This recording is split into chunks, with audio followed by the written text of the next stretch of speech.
So let's see, we got it at Facebook here. An open mic night for the Stratosphere Lounge.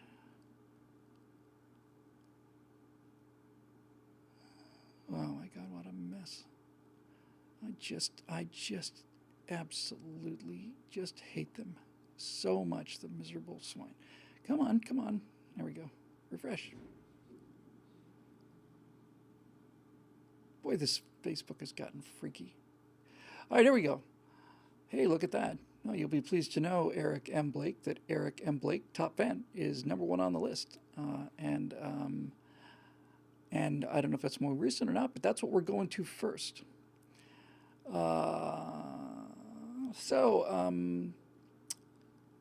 Eric Blake asks, hi, Bill. Not too long ago, you asked for some YouTube channel recommendations. I've got some channels for you listed in the replies to this question. And if there are other major players in the comics gate, and they and others are major players in the comics gate. If you haven't heard of it, it's like Gamersgate, only more organized and constructive, and it's in protest of the politicizing of comic book content as opposed to just the critics. Many folks in Comicsgate are taking matters into their own hands, creating indie comics on their own, self-publishing and crowdfunding. Hi, we're good, thank you. Okay. Have a good night. Take care. And crowdfunding that he mentions, some of the movies that we were talking about doing would be kind of fun to do that too. This is kind of where I am now. I really genuinely believe this now. I think that they broke it, and they're trying like the devil. I'm talking about Star Wars specifically, but I'll get to the rest of it. They broke it. They know they broke it, and they realize what it has cost them financially. I don't think anybody threw themselves in front of The Last Jedi in Hollywood, on a philosophical basis. But certainly people have lost a lot of money, especially, and I mean lost money, when you combine that with what you think that they were supposed to make, what they thought they were supposed to make. It's hard. So here's what I've been seeing in terms of what's going on out there. After Last Jedi, people were just baffled, and then they were angry, and then they were furious, and then they were sad, and then they got to a place where it's like, I just don't care anymore. And then something's happened really in the last week or two. And that is, there are two really sharp data points that says that the left is just, they're not retreating because they never do, but that somebody who cares more about money than politics has decided to do something about this woke stuff. And God knows it's pretty late, but the two data points are Ghostbusters Afterlife, which pretends that 2016 girly Ghostbusters didn't happen, which is fine with me. And even though we don't know much about the story from the trailer, it seems it's one of these people's a grandson or something of one of the original Ghostbusters. And you see these reverential shots, and you can just tell from the way the shot is covered. You see the original Ghostbuster suits hanging in a closet, and you see out in this kind of cluttered garage, there's a tarp over a vehicle, and they pull the tarp off, and it's Ecto-1, and it's rusty and still. So it's showing new characters, but respecting the old ones, and that's excellent. And as I pointed out, I don't know, I think I might have done an interview a couple days ago. I'll post that with Epoch Times. I'll post it as soon as it's ready. In Ghostbusters 16, they have Bill Murray make an appearance, and then apparently he's basically blown out of the window or something, and falls to the street and dies. And then one of the Ghostbuster chicks looks out the window and says, "I guess he's just not Ghostbuster material." Hilarious, isn't it? Isn't that hilarious? Yeah. I want to get to what Dave Big Booty just said here for a minute, because it's kind of the whole point of where I'm trying to go. So the new Ghostbusters is clearly listening to people and has no interest in doing this woke stuff. Get woke, go broke. That's starting to dawn on people. And the other one, of course, is The Mandalorian, which I still haven't seen a frame of yet. I know everybody recommends that I should, but I haven't had the time to do it. But I'll watch it. I'll binge watch it. And Jon Favreau's in charge of that. I just saw something earlier today that basically said that that Favreau and his team are going to be taking over Star Wars. That Kathleen Kennedy is that Kathleen Kennedy has no longer got any say over anything, and she's not fired only because the optics of her being fired would make this catastrophe even worse. But that's what I'm hearing, and I have not seen any of Mandalorian, but I've had a lot of people say it's Star Wars. So it's almost like you rush to a patient and you pulled them out from they've been under the ice for 25 minutes, and you're doing CPR and you're trying to get them ventilated, and you hit them with the defibrillators, and then boom, you just a bit of a heartbeat, just a bit, when you thought for sure it was dead. But what was built into the question that I like a lot, and I also like what Dave had to say. Hang on a second. Boy, things move so fast here in the Stratosphere Lounge. Anyway, what Eric pointed out in the actual question, I think, is really true. People are really starting to.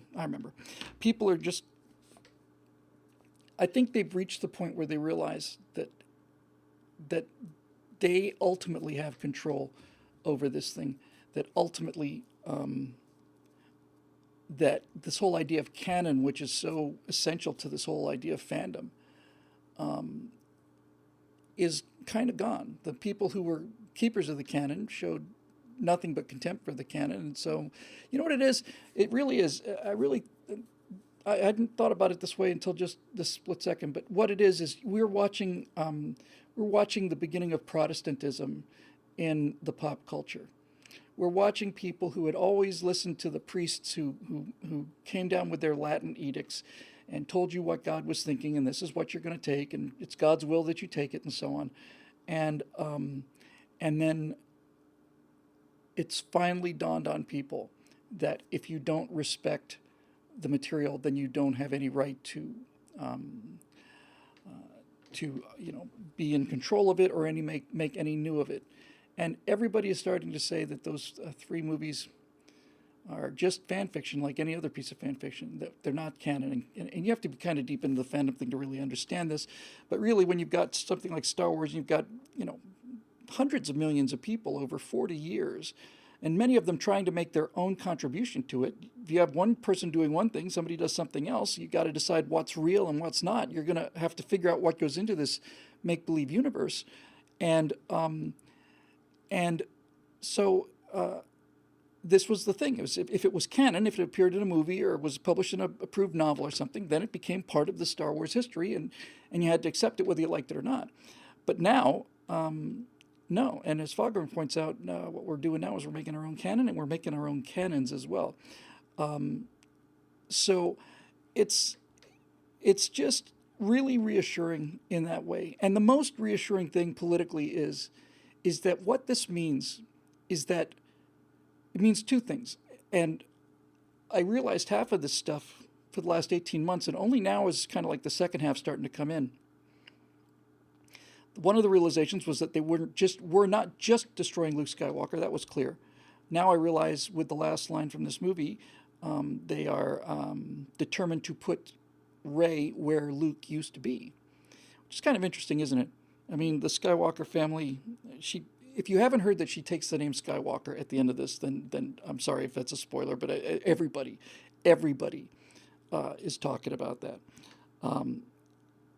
And so what they've done is I don't know anything about the plot, I haven't seen it yet, but what they've done is, if you think about it, they've taken the descendant of the family of good, that'd be Luke Skywalker, the Skywalkers, and they've replaced him with the descendant of the family of evil, and told you that this is the good guy. I'm not going to get into that again because we've been up and down that road many, many times. But here's what is interesting: Kathleen Kennedy is out, Jon Favreau is in, Mandalorian is real Star Wars, and I have heard many people just call these last movies, especially The Last Jedi, it's just a piece of fan fiction. It's very expensive fan fiction. Doesn't count. We just pretend it didn't happen. So people were talking a lot before Rise of Skywalker came out. And I had this thought I was driving a couple days ago. Tell me if this is not the most brilliant thing you've ever heard, if I do say so myself. People were saying, how can we save Star Wars after what Last Jedi did to it? You know? And then I just realized, if I was directing The Rise of Skywalker, here's what you would see. Opening shot, in space with the crawl, tilt down to the planet. You see this island in this storm-tossed sea, and you've seen this island before, and you slowly zoom in, and in the space of the first 20 or 30 seconds, you recognize it's the island that Luke was on. And as you zoom in, you finally get close enough, you see that Rey has got a lightsaber in her hand, and Luke is standing on the side of the cliff. This is the beginning of number 9. And she gives him the lightsaber, and Luke takes it, and he starts to cry. And he just holds on to it. Thank you. I don't know why. I don't know why I thank you. Then you basically just make number 9 into number 8. It's like 8 never happened. It's just a fluke. It's a freaking fluke. And I would, if I was writing number 9, and it's gone now, so there's no chance of that. So number 1, I would just go right back to the beginning of 8, and instead of him throwing the lightsaber away, he would react as if he's Luke Skywalker. That'd be awesome. I'd pay Harrison Ford some insane amount of money, because that's what it would take, and I'd get him to come back, and I would, since 8 didn't happen, in the script I would have Leia die, and then that would give me a chance to have a reunion between Han and Luke. And that would be tremendous, you know, his sister and his wife. And that would be, if you did that. Yeah. And so Eric just pointed out, so it's like a dream. Yes, but it's never called a dream. It's not like, oh boy, or it's not like alternate reality. It's no Kelvin timeline, nothing. It's just like, it didn't happen. It was simply just a piece of fan fiction, and it didn't happen.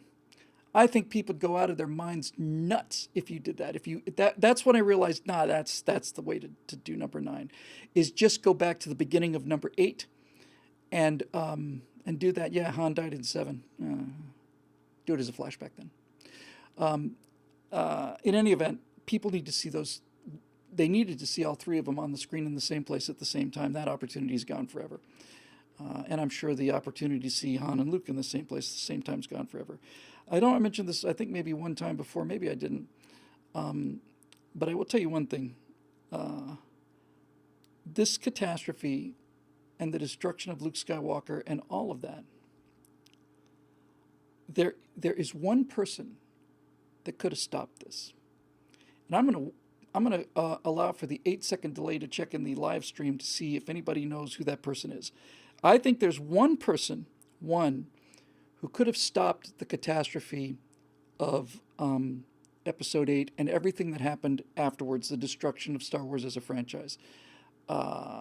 So, anybody know who that person might be, in my opinion? Ding, ding, ding, ding. John Percy says Trump, J.J. Abrams, and yep. Alistron gets it, and VSC gets it, and Mr. Subtle gets it, and most people get it. Yeah, Mark Hamill could have done it. And Mark Hamill, who's so busy writing tweets about how Trump's kids are not allowed to play Star Wars. No, it's not George Lucas. Lucas sold the company. Lucas checked out. Lucas had no incentive to do anything.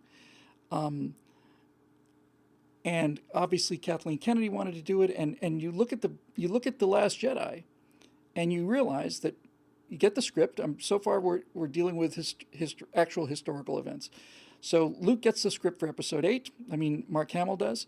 He realizes that it's not a joke. He realizes that Kathleen Kennedy's behind it, realizes that Bob Iger's not going to do anything about it, realizes that they're going to make this movie that's going to destroy Star Wars by destroying the backbone of Star Wars, which is Luke Skywalker. And Mark Hamill, who is undoubtedly under contract, there's no question he's under contract, none. I have no doubt whatsoever that they would have the ability to sue him to the moon But and John is saying in interviews he was practically in tears. That's right. That's my point, though. He was practically in tears. He was in tears. He made it clear he hated it, but he didn't stop it. When it's all over, when it's all over, he didn't act. So Mark Hamill is not Luke Skywalker because Mark Hamill bowed down. And my point is, and this is pretty clearly thought out on my part, no question if this had been like a nobody, then Disney Star Wars would sue that person into the ground. But the optics of Lucasfilm and Disney suing Luke Skywalker because Luke Skywalker said this is the antithesis of who this character is, and I'm not going to do it to the fans. I'm not going to do it to the fans. Just not going to do it.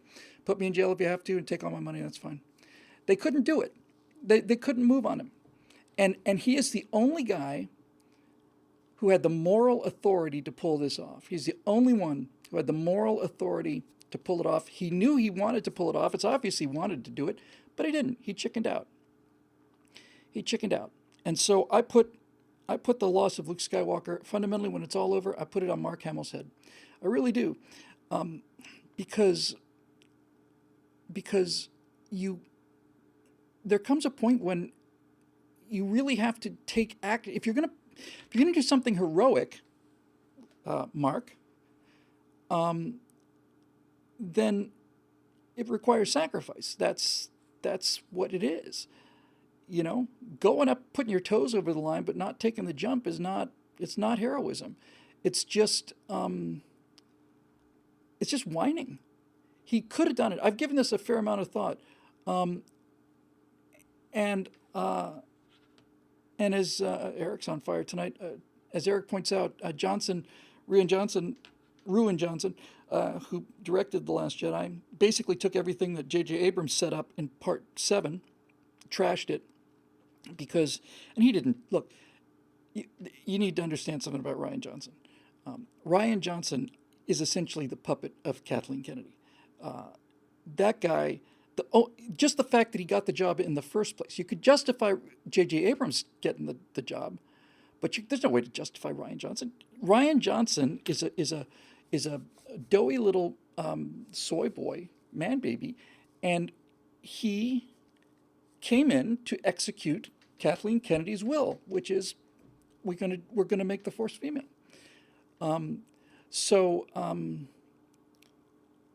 even J.J. Abrams would have been on Luke's side. He probably couldn't say anything about it, but he could have done it, And it's not unheard of. It's not completely unheard of where actors just say, "I'm not going to not going to do this," and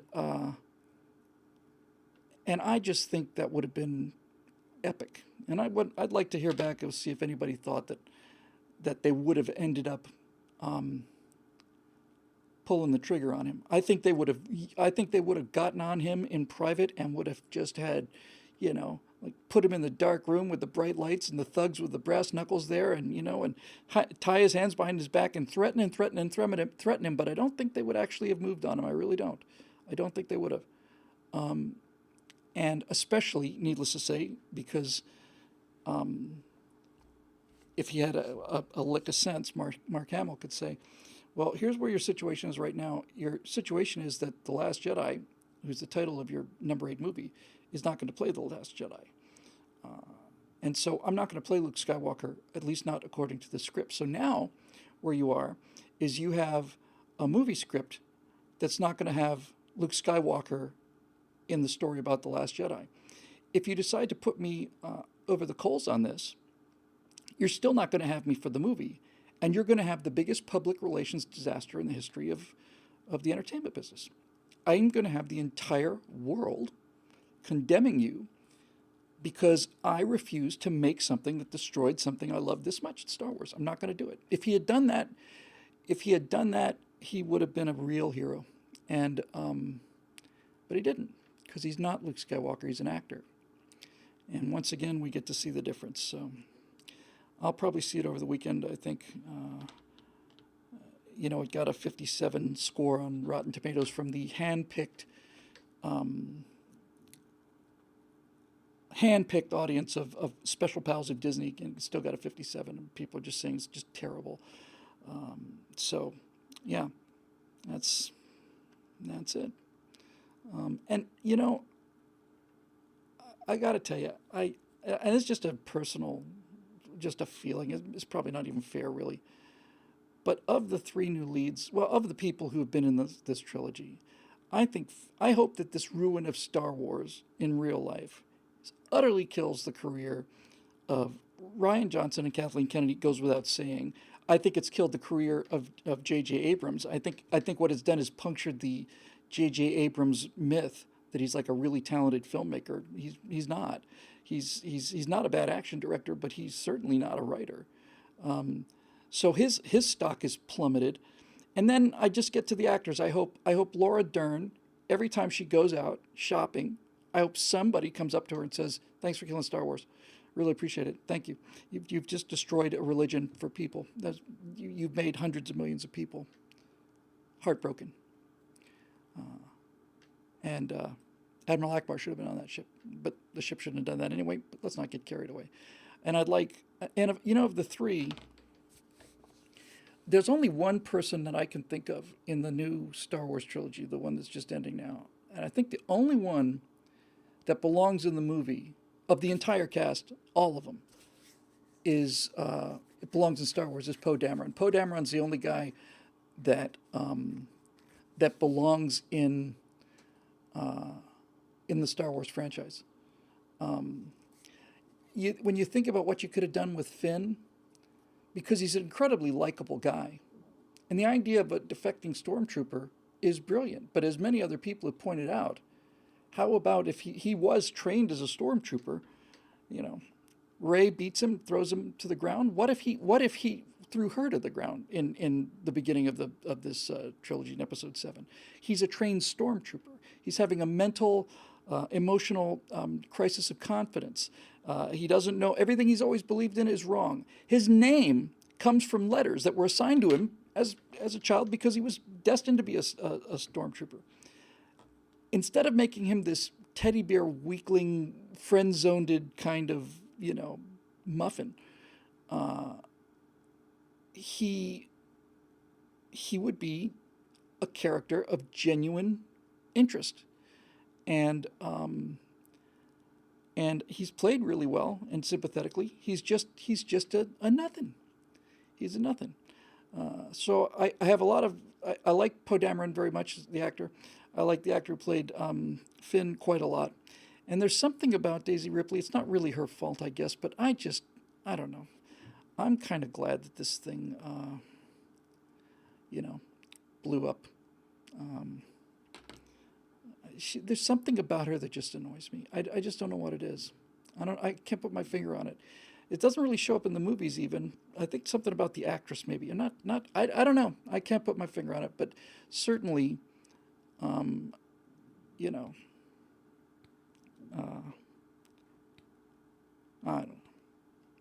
So many YouTube videos refer to it as that plank of wood, and anyway, it's the greatest catastrophe in marketing history. It blows New Coke out of the water. New Coke was a catastrophe, but second they realized it was a catastrophe, they immediately made changes.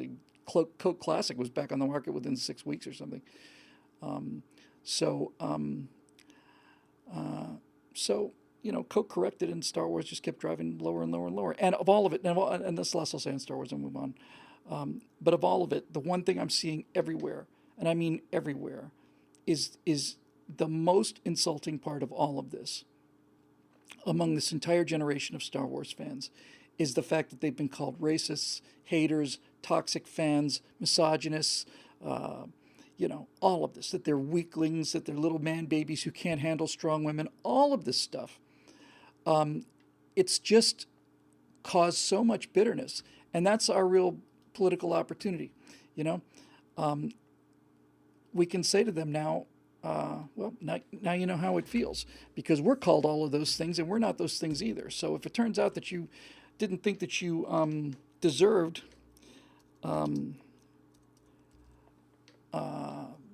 being pilloried like that, then you're not the only one.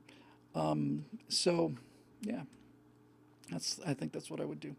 So can Star Wars be made great again? I think it would be possible to make Star Wars great again, and I kind of think it's going to be made great again. I think that the Mandalorian is going to lead the way into this this kind of rebirth. I think. Anyway, all right, let's move on.